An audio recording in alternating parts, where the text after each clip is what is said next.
What's up, everybody? Welcome back to Trading Wars. We're here for a new week, a new battle begins. I'm going to be breaking down the intraday price action for the S&P 500. And if you're ready, let's step into the war zone. Okay, everyone. As usual, we're going to start off with drawing our support and resistance. And in this case, we're going to have to go back to Friday to identify our low, our close, and our high. Okay, guys? Next step, we're going to look at establishing our bias. And to do this, we're going to have to look at the S&P 500 futures overnight and determine what actually happened. Okay, guys. So if you're not familiar, on Sundays, 6 p.m., the future markets reopen. So they take a close on Friday at the end of trading hours, and they open back on Sunday. Okay? So usually when we have a gap, as traders, the gap fill becomes an area of resistance. Okay, guys? So what you see is as we were moving up overnight, we hit the gap fill and we started to fall down. But coming into the open around 5 a.m., guys, we had this hammer candle established. So we can clearly see that today was going to be a brutal battle.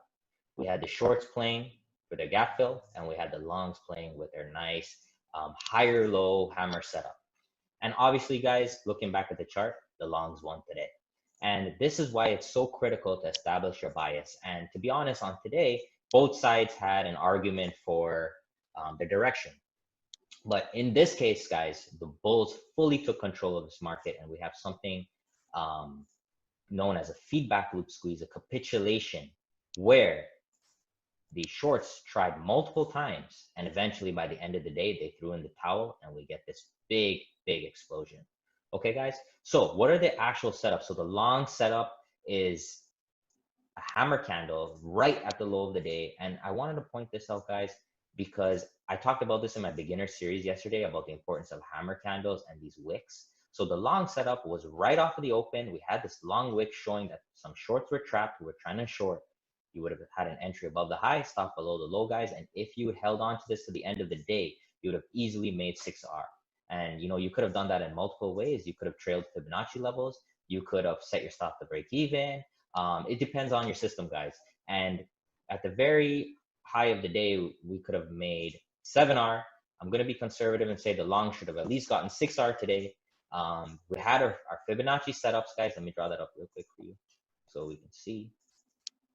Right here, low to high, boom, right there at the 618. Hope you guys can see that.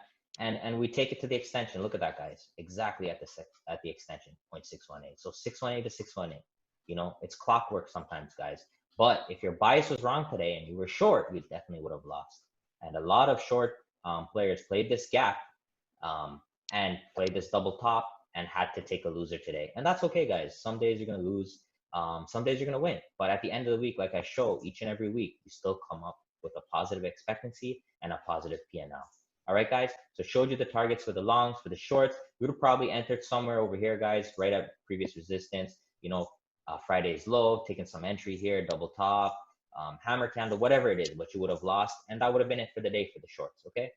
So what would the P&L look like on a 20K account?